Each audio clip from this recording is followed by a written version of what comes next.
कराची में जो है पीपल्स पार्टी का अच्छा मुस्तकबिल नहीं नजर आ रहा। अच्छा मुस्तकबिल अच्छे कामों से है।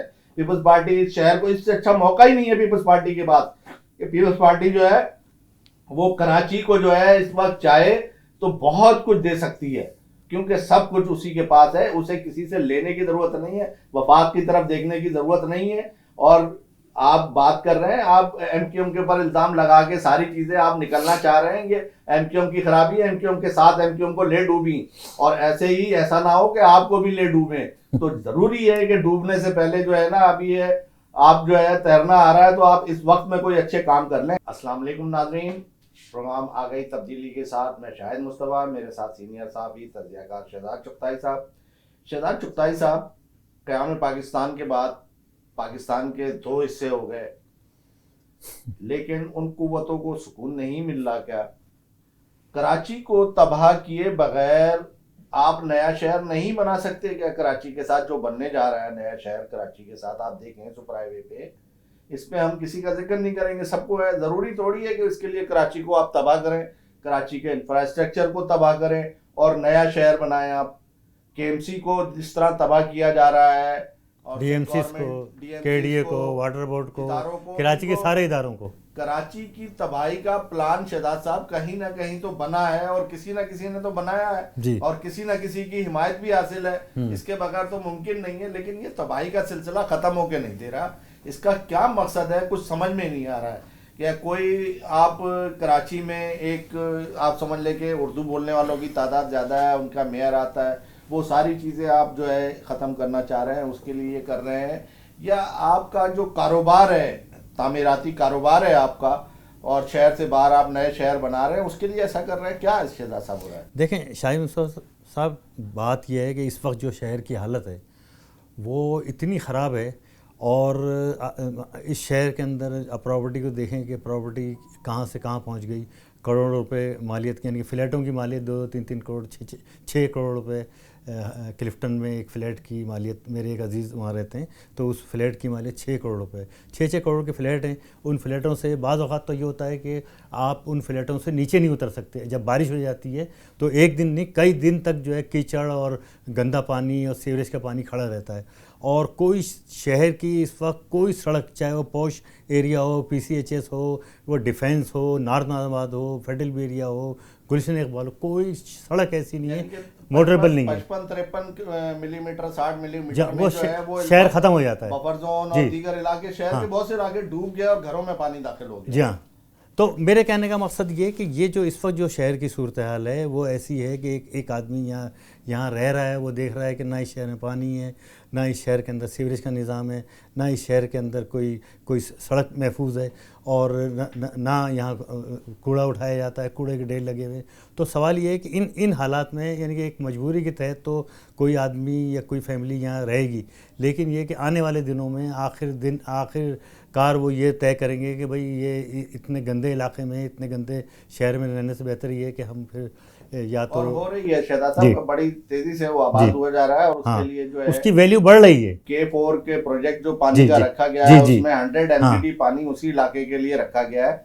650 MTD पानी आ रहा है, जिसमें से 250 MTD की 260 की अभी प्लानिंग की गई है। तो शहजाद साहब, इसी तरह आप देखेंगे इस एडमिनिस्ट्रेटर से उम्मीद थी कि ये आके इसको लाके, ये उर्दू बोलने वालों का चेहरा लाके ये ऐसे काम करने का क्या मकसद है? कि आप देखें, अब आप की मैयत के बाद कराची के शहरी कोई भी हो शहजाद साहब, मैं इसमें किसी जबान की बात नहीं कह रहा हूँ, लेकिन ये बल्दियाती इदारे काम करते हैं, दुनिया भर में जो होता है बल्दियाती निज़ाम करता है। अब ये कब्रिस्तान तक जो है एक अथॉरिटी बना के जो है वो उसके हवाले सिंध गवर्नमेंट ने कर दिए। अभी तो आपने SBCA चलो ठीक है सारी की थी, वाटर बोर्ड, अब कब्रिस्तान तक आप बख्शने को तैयार नहीं है। आप किसी को आसानी से मरने के बाद दफन होने के लिए भी इस कदर दुश्मनी, इस कदर तासुब, सिंध गवर्नमेंट का मोहताज बना दिया दफन होने के लिए भी। देखें शाहिद मुस्तफा साहब, बात यह है कि ये जो KMC है ना, सबसे बड़ा फ्रॉड जो है कराची के अंदर KMC है।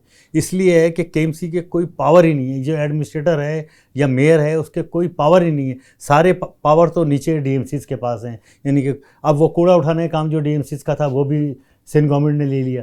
ठीक है, तो अब टेक्निकली तो ये है कि सारा जो कराची के जो भी कुछ इदारे हैं वो सारे सिंध गवर्नमेंट जो है ग्रेजुअली टेक ओवर कर लिए, और आखिरी चीज़ कब्रिस्तान रह गई थी वो भी टेक ओवर कर लिया। आने वाले दिनों में जो केएमसी का आज हॉस्पिटल, एमक्यूएम रो रही है, एमक्यूएम शोर मचा रही है, वावेला कर रही है, तो ये रास्ता शहजाद साहब एमक्यूएम ने नहीं दिखाया इनको, जी पीपल्स पार्टी बिल्कुल, को। ये हालात बिल्कुल एमक्यूएम के पैदा किए हुए हैं। अगर एमक्यूएम पहले दिन से स्टैंड लेती, एमक्यूएम पहले दिन से कराची के मामलात को देखती, और एमक्यूएम ने मेरे ख्याल से ये तरजीहात में शामिल नहीं थी एमक्यूएम की कि वो कराची के मामलात को देखती, उसकी तरजीहात किसी और तरफ थी। अब आपके इदारों के टैक्स जो है एक प्राइवेट इदारा वसूल करेगा, फिर आप वाटर बोर्ड को प्राइवेट करने जा रहे हैं। अब आपकी के इलेक्ट्रिक के बिल में शहजाद साहब आपके तो ऊपर उसमें जो है वो टैक्सेस, टीवी फीस तो पहले ही वसूल कर रहे हैं वो, टीवी जो नहीं देखता कोई देखता ही नहीं टीवी। जी जी, आप मुझे बताएं ये किस कानून के तहत मुमकिन है कि जिस केएमसी की अथॉरिटी जो है वो लैंड कंट्रोलिंग 30% है शहर में, 70% जो है दीगर इदारे हैं, तो 30% वाला 100% के लिए पॉलिसी कैसे बना सकता है शहजाद साहब? फिर आप कहते हैं कि हमें वफाक इख्तियार नहीं दे रहा, वफाक हर आदमी एक दूसरे पे नहीं तो आप डिस्ट्रिक्ट को इख्तियार दे रहे हैं, आपको विभाग इख्तियार नहीं दे रहा, आपके पैसे विभाग ने रोके हुए, तो आपने तो कराची को बिल्कुल नंगा करके रख दिया। कराची को आप कुछ दे ही नहीं रहे, कानूनी अमल नहीं है। देखिए एक मुंतखब क़यादत, आप विभाग से तो वो इख्तियार मांगते हैं, पैसे ही मांगते हैं, लेकिन ये कि आपका जो ये प्रोविंशियल जो बोर्ड है और जो ये जो वसाइल की तकसीम तो होती है, प्रॉपर्टी टैक्स लेके भी नहीं देते जी, जिस तरह देते हैं वो सब पता है। लेकिन शहजाद साहब हम बात कर रहे हैं, मुस्तफा कमाल ने ये टैक्स लगाया था कि म्युनिसिपल इंफ्रास्ट्रक्चर टैक्स जी। इस टैक्स को जब मुस्तफा कमाल ने लगाया, उस दौर में कराची में काम होते थे, कराची में 1339 के कंप्लेन सेंटर था, आप कंप्लेन करते थे, मसला हल होता था। अब तो आप रोएं धोएं चीखें एहतजाज करें, धरने दें, वहां बैठ के आपके मसले हल नहीं होते। ऐसी सूरत हाल में टैक्स कौन सा, आप मुझे बताएं, टैक्स का हक बनता है। अब फिर आप जबरदस्ती वसूल कर रहे हैं कि जनाब टैक्स जो है हम वो के इलेक्ट्रिक के बिल से, वरना बिजली कट जाएगी आपकी। देखें शाहिद मुस्तफा साहब, बात यह है कि ये कराची के साथ हर तरीके से नाइंसाफ़ी जारी है।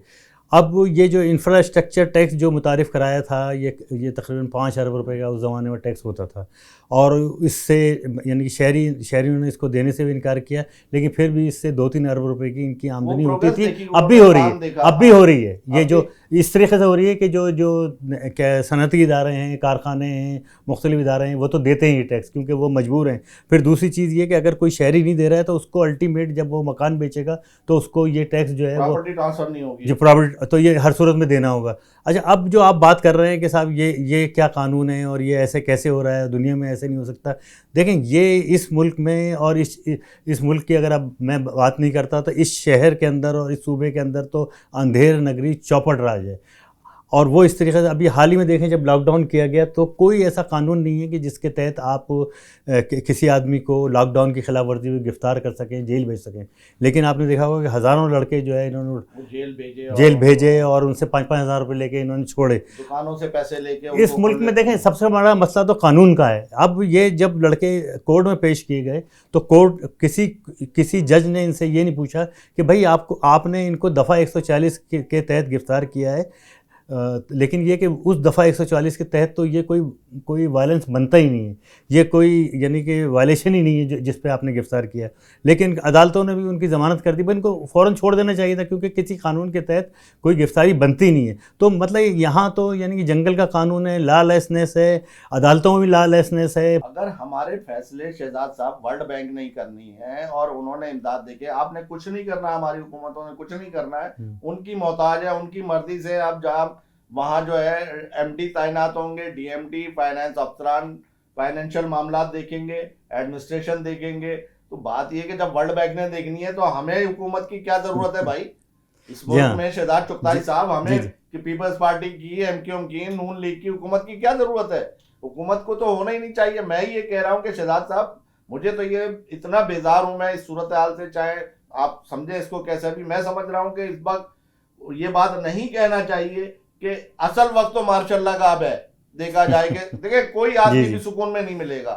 वैसे तो मार्शल जो आए वो बेवक्त आए, लेकिन अब कराची में आप देखें तबाही मचा रखी है आपने, कुछ नहीं है। आपने 18वीं तरमीम का बेनिफिट आवाम को पहुंचना चाहिए था, नहीं पहुंच रहा है, वो उनको पहुंच रहा है। वडेरों को पहुंच हाँ, रहा है। वडेरों को, जी जागीरदारों को, जो जी हाँ अरकान असम्बली हैं या जी जो हाँ, हुकूमत लुटेरों है, को लूट सूबाई करने वालों हुकूमतें को। हैं, जी उनमें क्या तब्दीली आई 18वीं तरमीम से जो है? नहीं, 18वीं तरमीम से देखें, 18वीं तरमीम से तब्दीली ये आई, 18वीं तरमीम से नुकसान ये हुआ कि जो इख्तियारात उस डिस्ट्रिक्ट के थे, जो इख्तियारात ज़िले के थे, वो इख्तियारात जो है ना वो प्रोविंशियल गवर्नमेंट के पास चले गए। अच्छा, फिर पूरी दुनिया में डिसेंट्रलाइजेशन का दौर है, अदम मरकज़ियत का दौर है कि जो फेडरल गवर्नमेंट है वो अपने इख्तियारात जो है नीचे तफ्यूज़ करती है, नीचे बेचती है। हमारे यहाँ उल्टा हो रहा है, सूबे के अंदर के सारे इख्तियारात जो है वो सूबा लेके बैठा हुआ है। जो 2000 अरब का जो आपका बजट है वो सारा सूबा लेके बैठा हुआ है, और वो जिस तरीके से खर्च कर रहे हैं कोई उनको पूछने वाला नहीं है, कोई ऑडिट नहीं है। और ये जो आवाम का टैक्स है वो इतना बेदर्दी से इस्तेमाल किया जा रहा है, इतनी बेदर्दी से उसका खर्च किया जा रहा है। और फिर ये देखें ना, कराची के अंदर अब क्या हो रहा है, कराची की अब जो बचा कुचा कराची था वो ख़त्म हो रहा है। जो बची कुची ज़मीनें थी, जो खाली इलाके थे, वो सब। अच्छा, और कौन अलर्ट कर रहा है? ये ब्यूरोक्रेसी अलर्ट कर रही है। कौन अलर्ट कर रहा है? सरकारी जो अफसरान है वो अलर्ट कर रहे हैं। कराची में जो है पीपल्स पार्टी का अच्छा मुस्तकबिल नहीं नजर आ रहा। अच्छा मुस्तकबिल अच्छे कामों से है। पीपल्स पार्टी इस शहर को, इससे अच्छा मौका ही नहीं है पीपल्स पार्टी के पास। पीपल्स पार्टी जो है वो कराची को जो है इस वक्त चाहे तो बहुत कुछ दे सकती है, क्योंकि सब कुछ उसी के पास है। उसे किसी से लेने की जरूरत नहीं है, वफाक की तरफ देखने की जरूरत नहीं है। और आप बात कर रहे हैं, आप एमक्यूएम के ऊपर इल्जाम लगा के सारी चीजें आप निकलना चाह रहे हैं। ये एमक्यूएम की खराबी है, एमक्यूएम के साथ एमक्यूएम को ले डूबी, और ऐसे ही ऐसा ना हो कि आपको भी ले डूबे। तो जरूरी है कि डूबने से पहले जो है ना, अभी ये आप जो है तैरना आ रहा है, तो आप इस वक्त में कोई अच्छे काम कर लें। शहजाद चुगताई साहब, बहुत शुक्रिया। थैंक यू, बहुत शुक्रिया।